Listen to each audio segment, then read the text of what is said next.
السلام عليكم. اهلا بيكم في فيديو جديد. النهارده ان شاء الله هنعمل مع بعض الفطير المشلتت الفلاحي على اصوله. هم 3 اسرار بس لو عرفناهم ونفذناهم هيطلع معاكم احلى فطير مشلتت وانجح فطير مشلتت ممكن تعملوه. طري مقرمش على خفيف كده من بره ومورق وطري من جوه. كمية السمنة بتاعته ازاي تطلع مظبوطة، كمان طريقة التسوية المظبوطة عشان يطلع معاكم بالجمال اللي انتوا شايفينه ده، من فرن البوتاجاز العادي اللي موجود عندنا في كل بيت. وطبعا عملت معاكم قبل كده مخبوزات كتير جدا على القناة، هسيب لكم اللينك بتاعها تحت في صندوق الوصف لو تحبوا تشوفوها. ويلا بينا. بس لو انتوا اول مرة تشوفوني، انا اسمي فريدة ودي قناتي، اعملوا لايك واشتراك ويلا بينا نسمي الله على طول.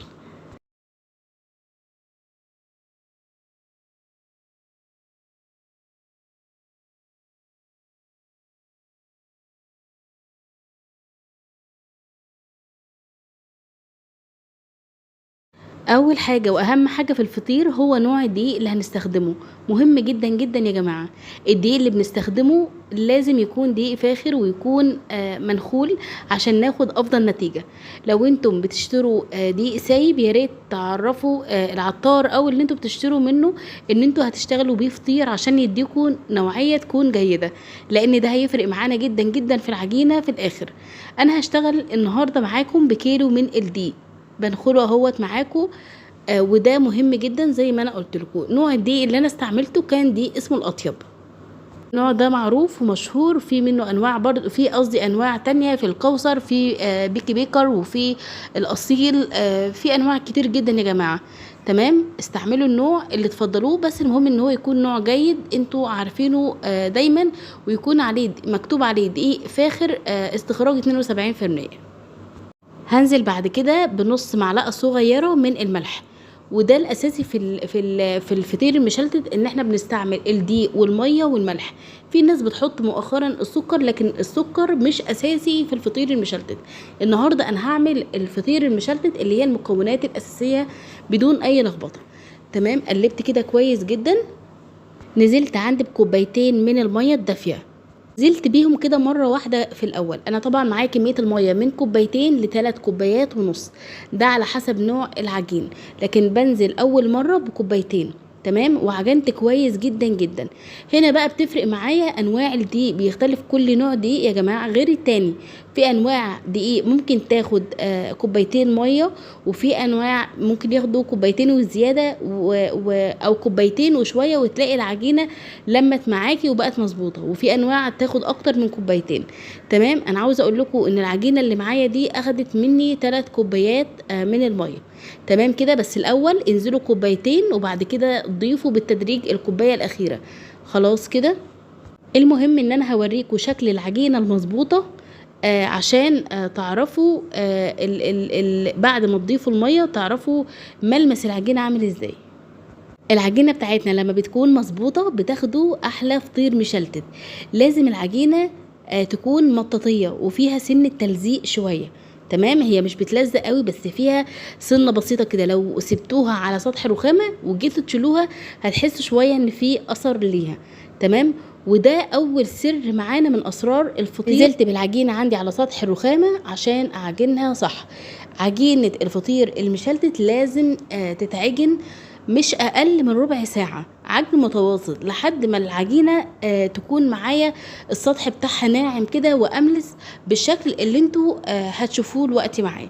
بصوا كده معايا العجينة طرية جدا، وفي نفس الوقت العجينة لما باجي امط فيها خلاص بقت مطاطية، مش بتتقطع معايا بسهولة، ولا السطح بتاعها متعرج ولا اي حاجة كده. مع العجينة معناها ان هي خلاص اتعجنت معايا كويس جدا. وطبعا لو عندكم عجان هيكون كويس جدا، هياخد معاكم تقريبا 10 دقايق مش اكتر. هكورها بقى واسيبها كده مدة بس بسيطة ان هي تستريح مدة 20 دقيقة. غطيتها بنفس البولة اللي انا كنت عاجنة فيها، عاوزين تغطوها باي كيس بلاستيك مفيش مشكلة. وبعد مرور 20 دقيقة ده كان شكل العجينة بتاعتي. على فكرة العجينة ارتاحت جدا جدا يا جماعة ورهيبة بجد. هنا بقى هقسم العجينة بتاعتي. انا هقسم العجينة دي لكورتين 2، يعني انا هعمل فطيرتين يا جماعه حجمهم كبير. تمام كده. وكل جزء من ده هاخده واقسمه لثلاث كرات، واحده كبيره واتنين صغيرين.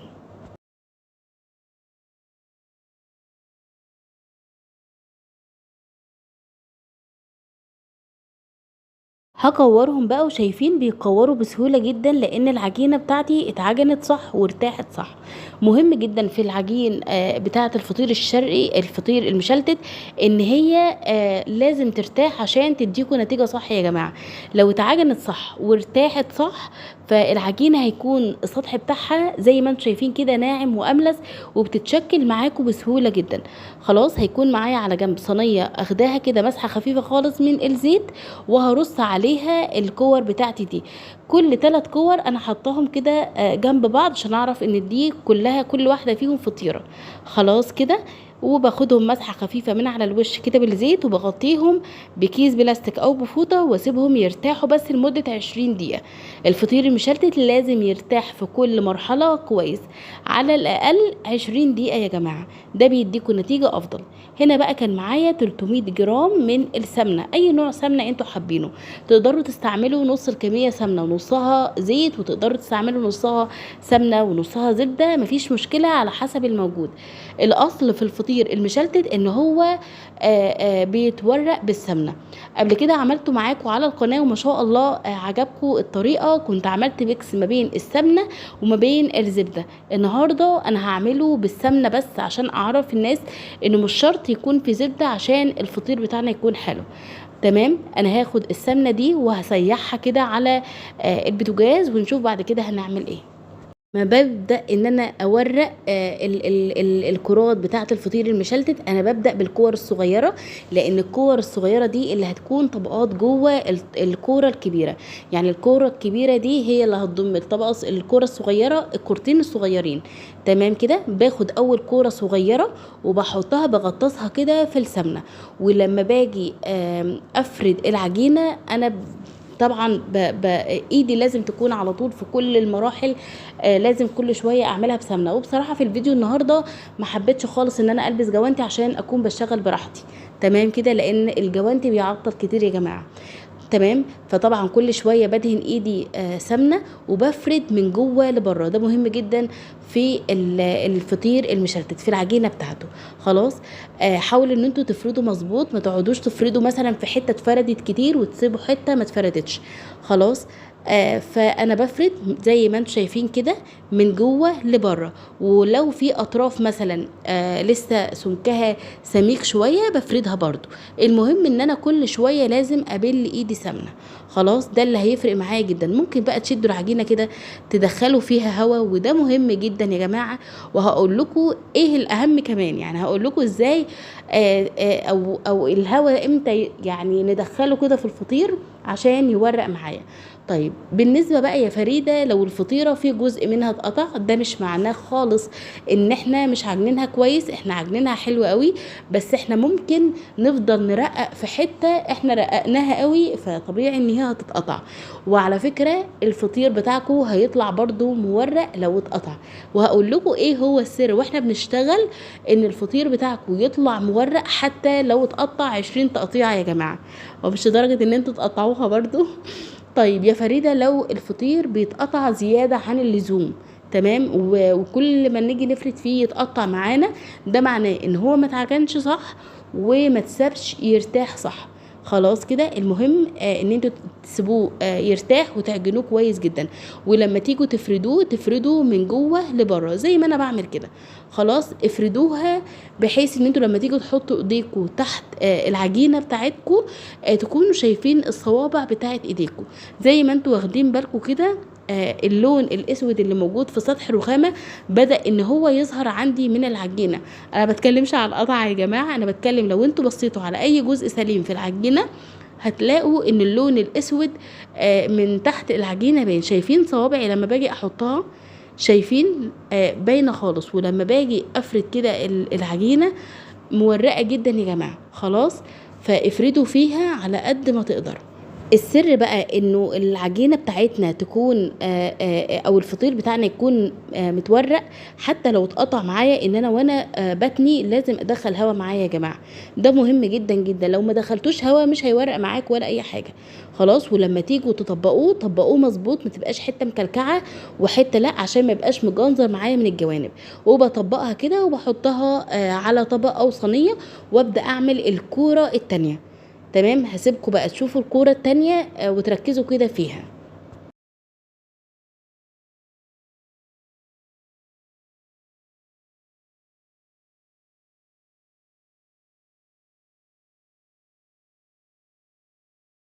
المهم اول ما تحسوا ان ايديكوا خلاص مفيش فيها سمنه، او العجينه ما عادش وشها سمنه، حطوا سمنه، عشان ده اللي بيسهل فرد العجينه زي ما انتوا شايفين كده.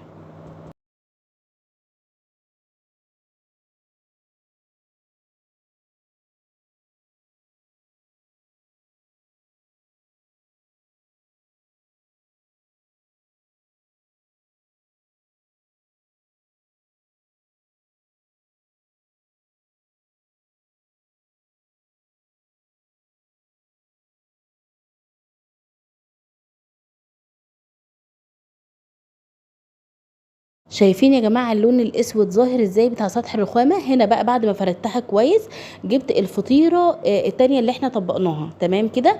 وببدا ان انا ابلها كده برضو سمنه، وابل الفطيره بتاعتي كلها سمنه. خلاص، شايفين بقى لما باجي ارفع بدخل هوا ازاي معايا؟ ولما باجي اظبط كده التنايات لازم اظبطها، ما تبقاش حته تخينه وحته صغيره. وباخد كده على الطبقه دي مسحه حلوه كده من السمنه، يعني مش اوفر. شايفين لما باجي احط برضو بدخل معايا هوا؟ ده مهم جدا في الفطير بتاعكم، ومهم كمان عشان ما يبقاش حتت مكلكعه ان انتوا تفردوه صح. شايفين؟ لو لاحظتوا هتحسوا انه في كده بالونات من الهوا. خلاص، اهو بنفس الطريقه كده انا عملت الكورتين الصغيرين، هسيبهم كده على الصينيه. فين لما بضغط عليها فيها كميه هوا ازاي؟ بسيبهم بقى على جنب، وببدا ان انا اعمل الكوره الكبيره. بغطسها كده في السمنه بتاعتي عشان اسهل بس ان هي تتفرد معايا بسهوله. وهسيبكم برضو تشوفوها، لو تلاحظوا عشان ان انا يبقى كل كل حاجه شويه واضحه. ببل ايدي سمنه وبفرد العجينه. خلاص كده، هنا بقى هجيب الكورتين اللي انا عملتهم وبحطهم كده في النص على طول. تمام كده يا حلوين، يعني بدهن بقى سمنه. شايفين بقى لما باجي احط بهو بدخل الهوا معايا، بيبقى فيه بقى كده هوا اهو. والمهم ان انا بظبطها كده، ما بقاش فيه العجينه متنيه على بعضها ولا اي حاجه. شايفين الجمال؟ هنا كده خلاص اول فطيره جاهزه معايا. خلاص، هعمل التانية بنفس الطريقة اللي انتوا شفتوها. هجيب الاول الصينية بتاعتي، وطبعا اخدتها مسحة خفيفة خالص من السمنة. تمام، وبحط فيها العجينة اللي هي الفطيرة اللي انا عملتها، ومش بفردها، بسيبها ترتاح مدة 20 دقيقة يا جماعة، سواء الفطيرة الاولى او التانية. بفرد هنا بقى الفطيرة بتاعتي زي ما انا قلت لكم، بعد مرور 20 دقيقة لما بترتاح بتتفرد معايا بكل سهولة. لو تلاحظوا معايا قد ايه فيها فقاقيع هوا ومورقة جدا يا جماعة. انا كنت خايفة عليها بصراحة من توريقها الزيادة وانا بفردها. شايفين الجمال؟ لو حسيتوا ان هي مش بتتفرد معاكم بسهولة، فسيبوها برضو تكمل راحة شوية، وهتظبط معاكم تماما تماما. الفطير المشلتت بقى بالنسبة لتسويته، عشان ما ينشفش مننا ولا يعضم ولا اي حاجة، لازم الفرن يكون ساخن مسبقا. يعني اول ما بسيب الفطير يرتاح مثلا تلت ساعة، انا ببدأ ان انا اشغل الفرن بتاع البوتاجاز عشان يسخن كويس جدا. لازم يدخل في فرن يكون حامي عشان يقب معانا على طول يا جماعة، وياخد لون ذهبي كده حلو خفيف من تحت. ومجرد ما بياخد لون دهبي خفيف من تحت، بفتح عليه الشوايه من فوق، مع المراعاه ان انا كل شويه اقلب الصينيه عشان كله ياخد لون موحد يا جماعه. بعد ما فردتها بحط بقى عندي معلقتين كبار من القشطه البلدي. عندكوش قشطه بلدي مفيش مشكله خالص، حطوا اللي هي المعلبه زي بوك مثلا. خلاص، هتبقى حلوه جدا. ولو ما عندكوش او مش متاح ده ولا ده، تقدروا تاخدوها بس دهنه من الزبده او السمنه. خلاص، بلاش تدهنوها زيت عشان ما تنشفش معاكم وشها. خلاص، القشطه والسمنه والزبده هيدوها قرمشه على خفيف كده يا جماعه من بره. خلاص كده، وبنفردها كويس جدا، وعلى طول بقى بحطها في فرن البوتاجاز. فين يا جماعه فقاقيع الهواء عامله ازاي؟ رهيبه. يعني خلي بالكم كده وانتوا بتدهنوها. تمام كده، وعلى طول بقى على فرن البوتاجاز. دي هنا بقى كانت تاني فطيرة، فردتها برضو بنفس الطريقة وحطيت على وشها قشطة، وهدخلها برضو على طول على الفرن بتاعي.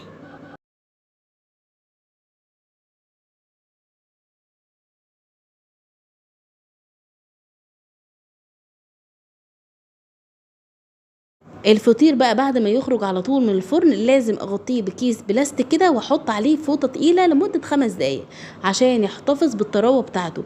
البخار اللي هيكون طالع معاه هيخليه محتفظ بالطراوه. لو انتوا ما غطيتوهوش هينشف كده ويقرمش معاكم بسرعه. خلاص كده يا حلوين، مده 5 دقايق مش اكتر من كده. شيل بقى على طول الكيس. شايفين الجمال؟ شايفين شكله عامل ازاي؟ بجد رهيب، انا مش عارفه اقول لكم ايه. بجد رهيب يا جماعه، ولازم اللي ما عملش الفطير ده لازم يعمله بنفس الطريقه ونفس التكات والحركات اللي انا قلتها لكم. مورق وطري مقرمش كده زي ما قلت لكم في اول الفيديو، على خفيف من بره من جوه طري زي الزبده. رهيب يا جماعه. استحاله تعملوا الفطير المشلتت بالطريقه الحلوه دي الا لو مشيتوا على كل تفصيله انا قلت لكم عليها. عاوزه اقول لكم ان الفطير المشلتت ده بطريقه اهل الصعيد واهل الشرقيه، لان هما الاتنين بصراحه متخصصين في الفطير الشرقي وبيعملوه بطريقه حلوه قوي وطريقه مميزه جدا جدا، لان هما دايما بيودوه عندهم في الافراح فبيكونوا متميزين فيه وبيعملوه بطريقه حلوه قوي. خلاص شايفين بقى الطبقات بتاعه الفطير عامل ازاي؟ شايفين مورق ازاي؟ شايفين التوريقه رفيعه قوي ومظبوطه ازاي؟ بجد رهيب، وزي ما الكتاب بيقول رهيب يا جماعه. طري زي الزبده من جوه. شايفين الورقات بتاعته؟ خطير يا جماعه. عاوزه اقول لكم بقى الفطير ده من جماله تاكلوه كده حاف جنب كوبايه شاي، لا تحطوا جبنه ولا عسل ولا اي حاجه خالص. رهيب. تقدروا كمان ان انتوا تعملوا منه كميه وتخزنوه كده في الفريزر، تخرجوا مثلا واحده بواحده تسخنوها. ده لو انتوا طبعا بتكسلوا ان انتوا تعملوا مثلا كل كام يوم. خلاص شايفين الجمال؟ حلو قوي. شايفين بقى؟ يعني طاري معايا كده وباكل على طول زي السكر كده يا جماعه. تاخدوا منه كده قطمه والتانيه بجد مش هتشبعوا منه. بصوا بقى شوفوا التوريقات بتاعه الفطيره عامله ازاي. انا مش عارفه اقول لكم ايه، يا ريتكم كنتوا معايا وتاكلوا منه. بس الفيديو بتاعنا خلص. اتمنى من كل قلبي النهارده الوصفه تكون عجبتكم. ما تنسوش يا حلوين تعملوا لايك والاشتراك لو لسه ما اشتركتوش في القناه. اشوفكم ان شاء الله على خير في فيديو جديد. باي باي.